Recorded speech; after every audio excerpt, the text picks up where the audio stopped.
Hey, so about a year ago, a little bit give or take a month, I decided that I was going to try to listen to albums that I should have listened to a long time ago or just never got around to listening to. So I had heard of this podcast, this guy counting down the Rolling Stone top 500 records of all time, and I thought, well, that's a pretty cool idea. I should probably try to listen to some of that stuff. And then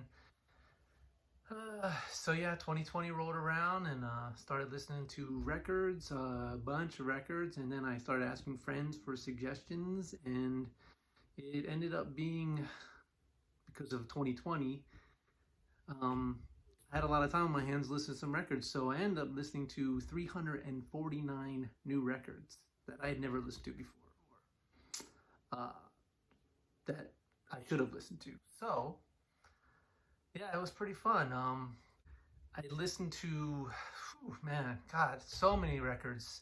So what I'm gonna do is do like a top 20 of the 349 records that I listened to this year. So it's completely self-serving. If you don't want to watch the video, there's a synopsis below. Some of the things I discovered along the way is I really like blues. So there's a bunch of blues albums in my top 20. There's one relatively brand new record. The rest are relatively over 20 years old. Some are within the last decade. I'm looking at my list down here, by the way. So what I did was I took the Rolling Stone 500 greatest albums of all time. Sorry, it's backwards. And I'm not going to have any music samples because I'm not technologically advanced for that. Then I highlighted everything I listened to because I'm kind of a nerd like that. And as you can see, there's quite a bit of highlighting. I went through it. Some of them I'd already listened to. This is the top 500 listing. Sorry, I had to close that for a second. Some I had already listened to. Some were brand new to me.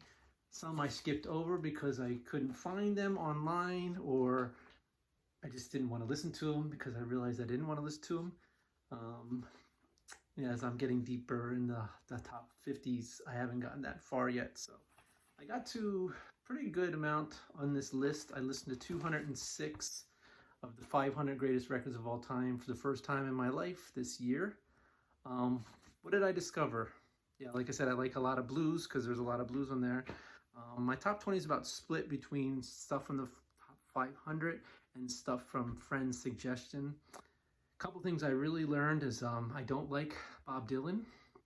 I like Blonde on Blonde, but other than that, I'm just kind of like, it bores me. Another thing, I cannot stand Radiohead. I don't understand Radiohead. I'm sorry. It's just, it goes on and on and on, and it bores the shit out of me. So all you Radiohead fans out there, sorry, it's not my thing. Anyway, so I'm going to start off with my honorable mention. So this list is going to go from 20 to 11, and then I'll do another video with the top 10 where I can kind of get more in depth, and I don't have to ramble on for 4 minutes and 11 seconds about how I went through this list. Oh, I did write down all the records that I listened to, in this little handy dandy notebook.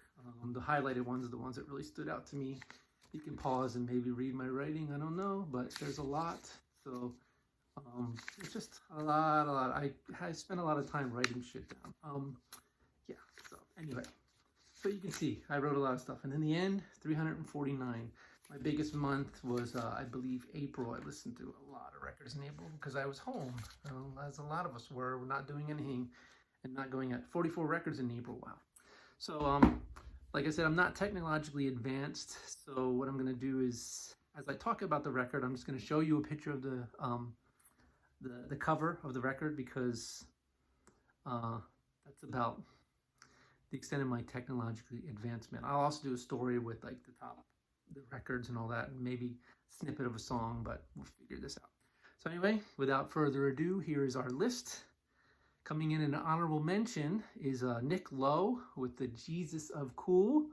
I don't know how I found this because it wasn't in the top 500 and it wasn't a suggestion. So it's probably one of those, oh, you listen to this and you should listen to this. I listened to this and there were some really catchy tunes on this, not realizing that he had written some music for Elvis Costello and amongst other artists. So it's kind of very Elvis Costello-ish. I enjoyed it. Another honorable mention is the MC5. Sorry, I'm looking down at my list. I can't show you this because it would ruin the surprise. So I listened to the MC5, Kick Out the Jams. Now, a lot of you are probably saying, Dave, you hosted a punk rock show and you're a punk rocker. How could you have not listened to the Kick Out the Jams? And I don't know if I did or not, but it was in the top 500. And I know I've listened to some of the songs on there. I don't know if I ever listened to the album through its entirety. So I listened to it. It's a fucking classic. I mean, kick out the jams, motherfucker, right? All right. Now, another honorable mention is this band. His name is Swampdog. It's called Love, Loss, and Auto-Tune. Now, I really don't know how to explain Swampdog other than it's very bluesy, but everything is auto-tuned, and it's crazily auto-tuned. So it's the only reason I know this band is because I was watching the series High Fidelity, and their hipster way of saying, oh, let's put this on and they'll sell a bunch of records. Well, they did that during one of the episodes. They put on Swampdog. So I was like, oh, I should listen to that. I listened to it and I really enjoyed it. It's kind of funky, very bluesy, but the lyrics are auto-tuned to an unbelievable degree, and it's just freaking entertaining as hell. Okay, next honorable and last honorable mention is James Brown in the Jungle Groove. Now, James Brown Live at the Apollo is probably one of the greatest records ever. I love live records if they kind of show what, or not show, but give you an idea what it was like to be in that show, like to watch it. And James Brown's Live at the Apollo Theater is freaking unbelievable. This record is just a jam session of James Brown saying, I'm not going to say him, I'm not going to pretend that I can be like him, but if you know James Brown, it's him jamming with his band, and there's like no rules or nothing. It's just awesome. So it's like 45 minutes of just imagine James Brown and the way he speaks and the way he entertains with a bunch of guys doing drum solos, bass solos, guitar solos. It's just amazing. All right. So coming in at number 20 is Nick Drake, Pink Moon. I've heard of Nick Drake, and I probably listened to some of his stuff, but I never listened to this record all the way through. If I had to give, I'm terrible at comparing things, but Iron and Wine basically copied himself to Nick Drake. It's beautiful guitar and just lovely vocals and super deep lyrics, and it's, yeah, wow. Number 19 is Bobby Bland, Two Steps from the Blues. All right. Again, I apologize, it's backwards, but that actually does say Two Steps from the Blues. Okay, first artist I never actually heard of that's really old. Wow, just straight up blues.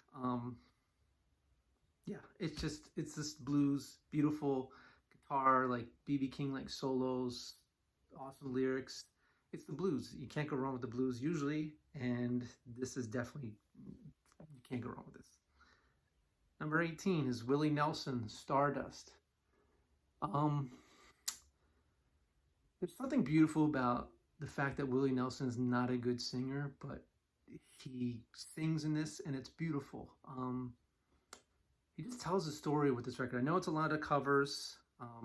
There's a cover of All of Me, which, you know, it's a typical standard jazz song, but he does something with it that it's just Willie Nelson. There's no one else on this planet like Willie Nelson, so the beauty of this record is, yeah, it's amazing. All right, another band that I never ever heard of before until I did this list was at 17, the Paul Butterfield Blues Band, and the record is called the Paul Butterfield Blues. Ooh, let's flip that. Paul Butterfield Blues Band.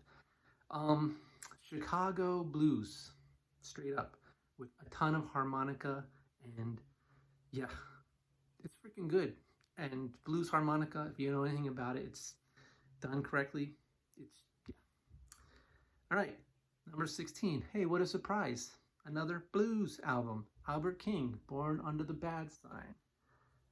Uh, Born Under a Bad Sign, not the bad sign. Another legendary artist.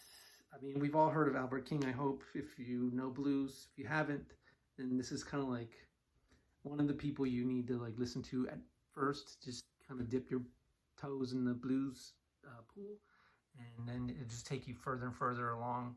But Albert King is the king. I mean, God, his name is King.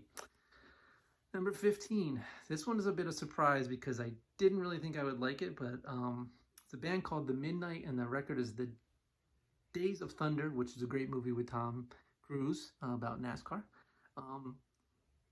It's very, this is kind of newer, and it's electronic music, which is not really, I mean, I like 80s electronic music, like new wave and all that, but this is that newer stuff the kids are listening to, and I don't know how I came about this thing. It was an Instagram profile I follow, and they really liked them, so I was like, well, I'll make him a shot. The song Gloria on this record is just really good. The guy's vocals are really well done. The music is, yeah, it's electronic, but it's not super repetitive, and it's just catchy. It's like you can see it being a soundtrack to some kind of cool movie that's set in Los Angeles at nighttime. Number 14. This is a band I've heard of but never listened to fully through until this year. Funkadelic with Maggot Brain.